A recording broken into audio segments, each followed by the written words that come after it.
A mental illness is a disease like many other diseases. 2 out of every 5 people may experience a mental disorder in their lifetime. For 1 out of 17, the illness will be serious and disabling. Today, however, modern treatment, medicine, and therapy can produce excellent outcomes, especially with early diagnosis and intervention. So why do so many people let fear, shame, and stigma prevent them from seeking the care that will help them most? Queens Public Television will explore these issues and more in this series, Understanding Mental Illness. Even today I'm hearing voices that are going to hurt me because it says you're negative, you're in the negative, you are inferior to all these people, you are going to hurt yourself. Coming to a certain semblance of sanity, not quite there, but enough after having a taste of whatever they were given. I think it was Thorazine at the time. I realized, I think I killed my mother. I don't want to say it because it's very serious. It was a high-profile case. And I don't feel comfortable talking about it to anybody. And, I mean, that's about it, Because I was walking around saying things that I wasn't saying and was something other than me. And I was saying this out loud. So, to my family, it looked like something was wrong. So I ended up in the hospital. Serious mental illness can result from lack of proper treatment, often combined with substance abuse and other factors. For acute cases, inpatient care is necessary. Hospitals and state psychiatric centers provide this long-term treatment, and many offer unique programs, such as the Living Museum in Queens.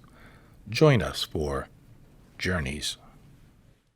The people we treat here are the people whose illnesses are so complex and so severe that they weren't able to get the treatment they needed in their local community hospital. The first indications of a mental illness can be subtle or obvious, later in life or quite early.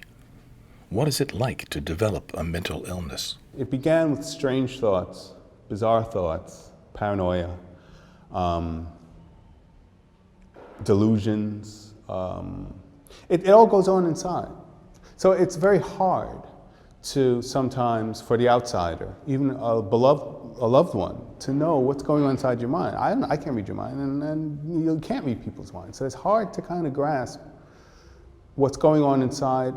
It has to be articulated. There are some tells when someone's responding to internal stimuli. You can kind of see, okay, something's going on there. But otherwise, it's really hard. It did reach a point with me, though, unfortunately, where I was talking to myself, and receiving responses. Oh yeah, and just kind of going through a whole dialogue and conversation. I was born with, I have schizophrenia and bipolar, and I was born with schizophrenia, and I had symptoms since I was 4 or 5 years old. I didn't notice them, I didn't know what was happening to me. When I was 16, I started showing symptoms. And I started seeing spirits and stuff like that, and I didn't tell nobody for 2 years. I went and I needed help when I was 18. I went to my parents, and they brought me to a psychiatrist. He said, you have schizophrenia, and it was a very bad experience. I didn't know anything about it. It was new to me. I thought other things, about myself, that I was in denial for first few years, and I had trouble taking medication. I was shaking a lot.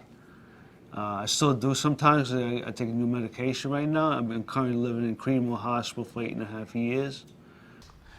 It's a long story, Everybody knows my story, They're here and they're gone. The war that ends all wars, and then they're coming back. There's nothing mentally wrong with me. The only reason I was hospitalized, the only reason they got me sick, the only reason they got me in here because they wanted to destroy me. They wanted to destroy the world, and, it's the truth. I'm not, it's nothing wrong with me. It really isn't. You just know when you go crazy. It's like what all men fear. And you know when something clicks off in your mind and you're not thinking right. And I was smoking for about a year and a half before it happened, but there was an incident in July where I just was sitting in my family backyard, and we were having a family barbecue. small barbecue. And one of my family friends from childhood was playing chess with my nephew. And they were engaged in a game, thinking, you know, heavy thoughts. And I was painting a t-shirt in the backyard. It just clicked. And I thought to myself, I looked at him, and I thought to him, you can read my mind, can't you? And he went like this. And I equated that to mean, I can hear you. And that just ratcheted it up more and more. And so that was the moment I always remember, as when I started to think strange thoughts and receive what I thought were stranger thoughts to amp up the experience even more. I thought I was seeing spirit. I was communicating with the dead, and it was imaginary, you know. The doctor told, when I was diagnosed with schizophrenia in 18, he said that's all imaginary. And I had trouble believing that, and I'm convinced today, after 26 years, after I've been currently locked up in the system for 15 years, upstate and Creedmoor, and I learned to accept that I have a mental illness, and the medication, the combination of medication and psychotropic drugs I'm taking today, it helps me manage it, and I'm more of an understanding, and I could deal with mental illness. It's very hard to deal with. You got to deal with that every day of your life for the rest of your life. Mental illness is a very striking disease. It was hard for Keith to control his frequent, angry, and violent outbursts. Why? ADHD and bipolar. So I didn't really know what that meant, but I guess I really still don't know what it means. One little thing would set me off, and I had no control over it. So now that give me good medication, I feel calm. I feel like I don't want to fight no more. I feel like I don't want to get into scuffles with anybody. So I guess it all paid off to find the right medication. But some people won't accept their diagnosis, delaying needed treatment. I didn't need medicine. They didn't even know my name, and they were pumping me with medicine. That shows they were out to destroy me. You know, it's nothing wrong with me. You ask me what's my diagnosis, that's what they used to tell me. They've had everything written down on me. The only thing they didn't have written down on me was eating disorder. Because of my little belly, For others, medication can change a troubled life.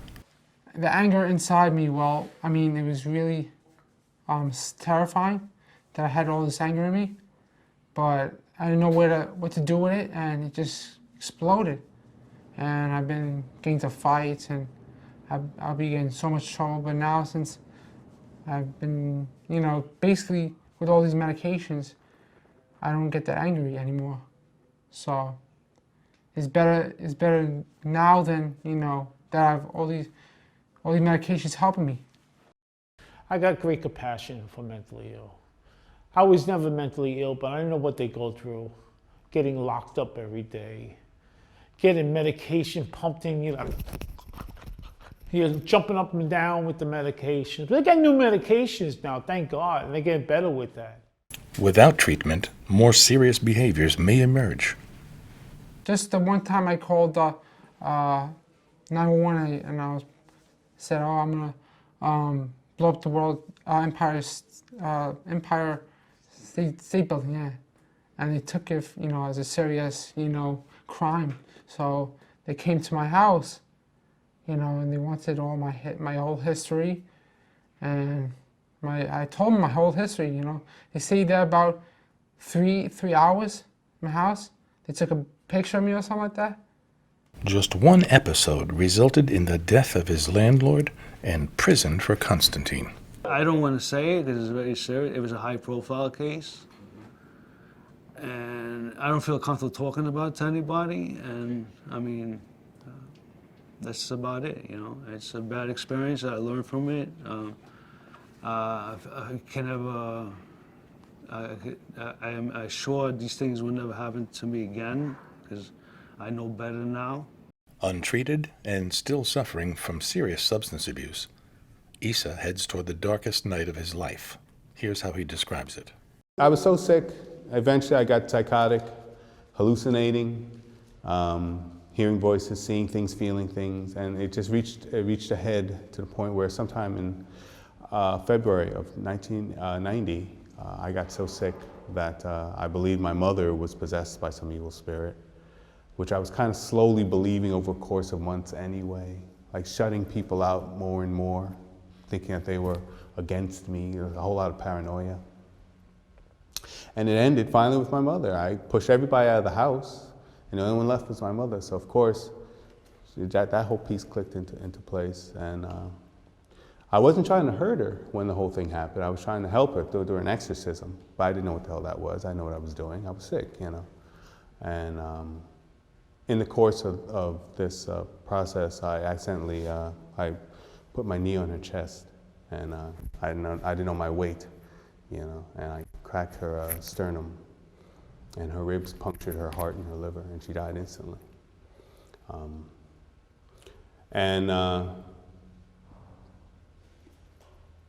That just ratcheted up the insanity even more. You know, then I went into a whole ritual of trying to resurrect, walking backwards around the body and reciting the alphabet backwards. Just a whole lot of crazy stuff to kind of undo what I did. And I eventually, after trying to, because she had an apartment up in Canada for many years, so I took the car and tried to drive up to Canada to maybe reunite with her soul. And I was driving in and out of traffic and smoking on the road, you know. And eventually I crashed a car. In not quite a moment of clarity, but I realized what I was running from. I felt so sick of myself and sick of what I'd done that I just wrenched the wheel and just drove off the road. I could have hurt somebody. Now I'm thinking about myself. I could have really hurt somebody, more so than when I'd already left back at home in Queens, you know. But thankfully I didn't. But I was picked up by the EMS, the fire department. They smashed the window, they dragged me out of the car, they put me in an ambulance, took me to a local hospital, and sent me to Rockland Psychiatric Center, which was right near there. It was in Nyack, somewhere upstate.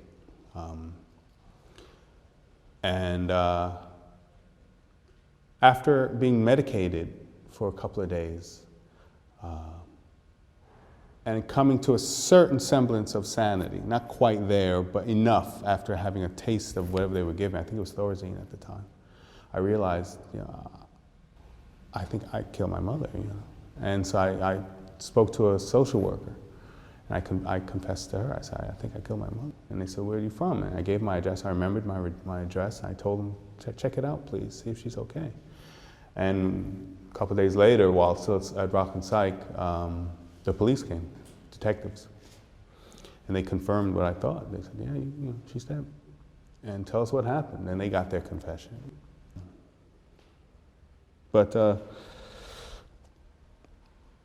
yeah, it still haunts me.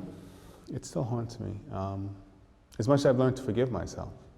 And that was the hardest part. It took like 19 years, 20 years to do that. But it still haunts me, you know. But I really do feel like she's with me.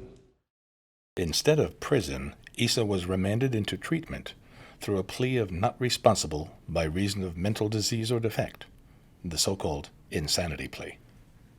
The insanity plea is not a free walk in the park or getting off, as even my family believed and probably still believe. Certainly after 19 years, that's a substantial bit of time that you do. So there is a time element that is built into it. You are asked to kind of pay your debt to society. And I really thought, well, you know, I want to find out what happened to me, because I want to find out what caused this horrible thing in my life and how can I prevent it from ever happening again. And I didn't think going to prison would do that, quite honestly.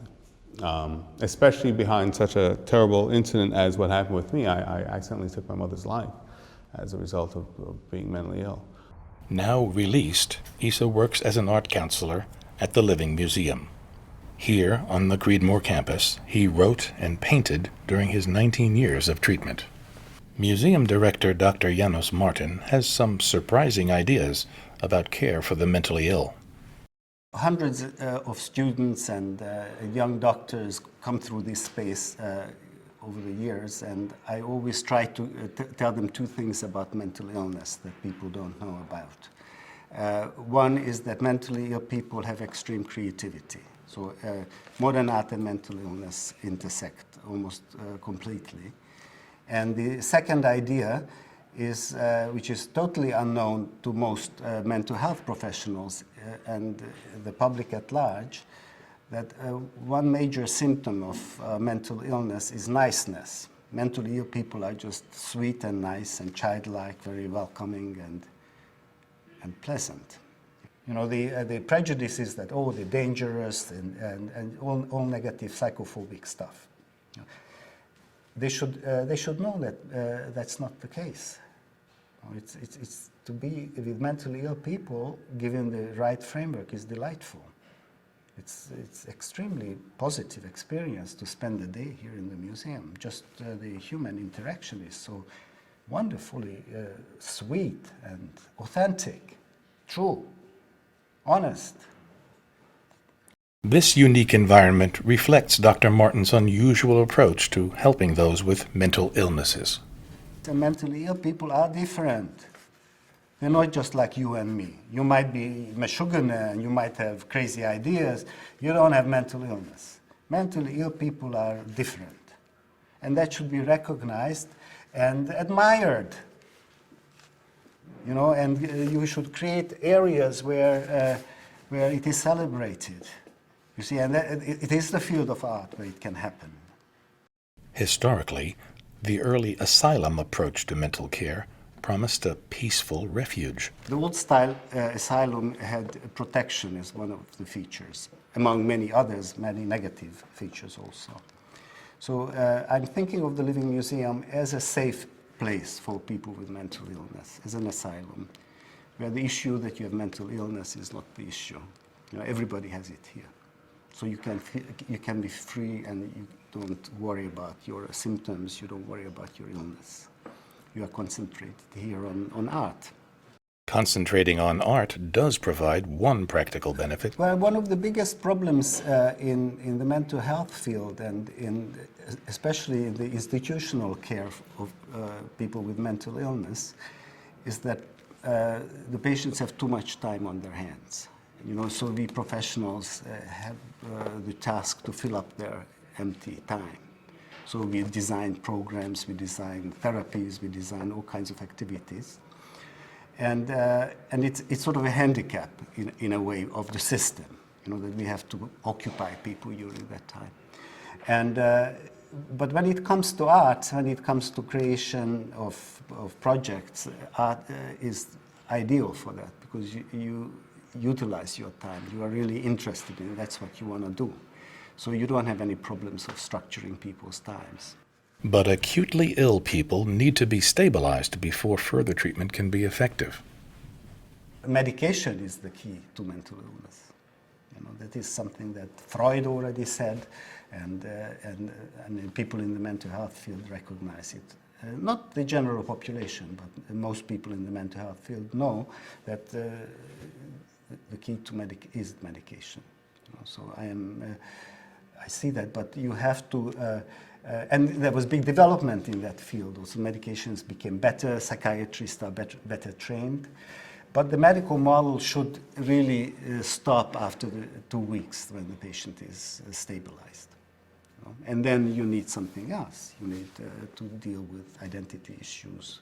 Labeling and stigma is, of course, a constant feature for people with mental illness. And there are all kinds of programs to address issues like that with documentaries and enlightenment and education, etc. But in my mind, the hardest part of this issue is the person who internalizes these stigmas. And many, if not most, people with mental illness have that as their primary identity. I'm a mental patient, I'm a Creedmoor patient, you know, I'm crazy, whatever. Even if they didn't have an episode for years, you know, it stigmatizes you for the rest of your life. And this self-stigmatization is a terrible thing because it becomes part of your identity. And so in a way, our goal here at the museum is a long-term goal that you change that identity, that you think of yourself as an artist, maybe a mentally ill artist, a crazy artist, you know, but it's a different identity than that of a mental patient. Issa Ibrahim is, in my mind, one of the most interesting artists in the current scene in the art field. You know, and he has an incredible body of work, and he's somebody who put in years and years and hours of work in his art, just like many other people here too. For him, it's extremely important because that establishes for him this alternate identity that we spoke about before. You know, he thinks of himself as an artist, and he is one. You know, and that's what he does most of the time, create art. Recently, the Dsm-5 Manual was published. It is used by professionals to classify and diagnose mental disorders. The best definition of mental illness is the inability to tolerate stress. That's the best. Forget DSM. All these DSM business is academic and for the insurance companies and for politicians. You know, it doesn't reflect reality. That's not how you diagnose. You don't have the traditional structure of diagnosis, prognosis, treatment, etc. That's a dream. That's not how it is. You try out the medication, this and that. If it works, you got your diagnosis. Should patients be returned to society? This whole integration business is not a good model. You know that you think of mental illness as just like breaking your legs, and then you recover from it, and then you go back to work. That's not. That's the current philosophy ultimately. You know, and that's not a good one. People who don't work with mentally ill people speak like that. You know, they're very enlightened, liberal intellectuals who sit in some office somewhere, you know, and they don't. They sit there in the first place because they don't want to be close to the mentally ill, you know, and so they have lofty ideas. You know?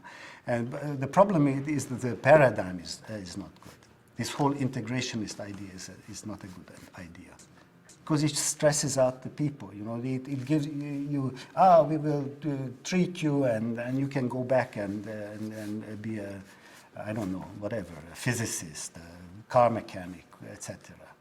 You can do it, you should do it, you know, but you should have a safe space to come back if you fail in it. That does not mean that you shouldn't be allowed to have an apartment in a good section of town. It doesn't mean that you couldn't go and work for a company until you don't want to do it anymore. But you know, that should be one of the privileges of mental illness, that you don't have to do that. And people would accept it. For Dr. Marton, doubts remain.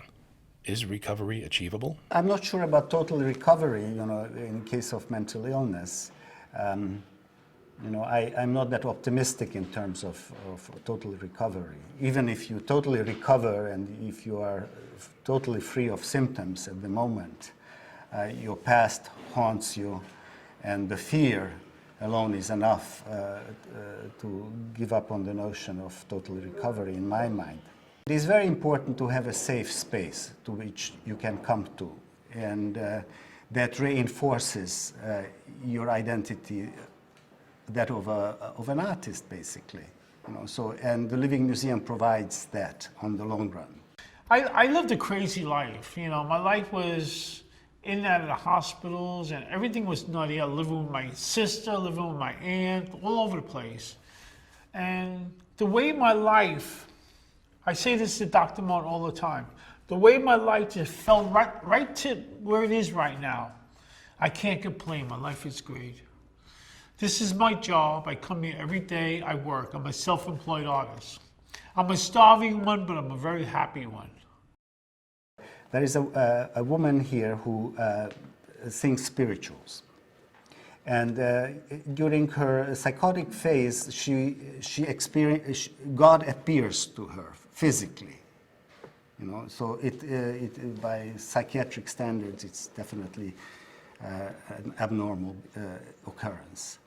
But that fuels her spirituals. It's real, authentic, religious music that she creates. So when it is captured on a DVD, you experience authentic music. As versus somebody who gets hired to write a Christmas song or something. You know, that might be nice music, but you have to be really, really good to reach the kind of authenticity that most people here have automatically. Sometimes you just gotta believe. And when I sing my songs, it uplifts me. And I say, if somebody heard, because a lot of people have heard my songs, you haven't heard my CDs. A lot of people cried over my CDs. Heaven sure must be a beautiful place. You know, Lord, heaven sure must be a beautiful place. I believe that today, because it's built on nothing but my Jesus' love. Hey, Lord, it's built on His love. People with mental illness have great advantages when it comes to art. Not just their experiences, you know, pain is a good fuel for art. Not just discrimination, you know, the outrage over discrimination is also a fuel for art. But it goes beyond that. I think great art happens in the domain that is ahistorical, it's apolitical, it happens in the ahistorical domain, you know, where you hear voices, where you fly with the angels.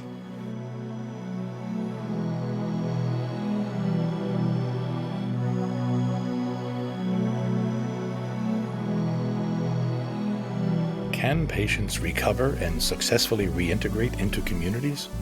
We'll visit some programs dedicated to that very goal. Watch for our next episode, Transitions.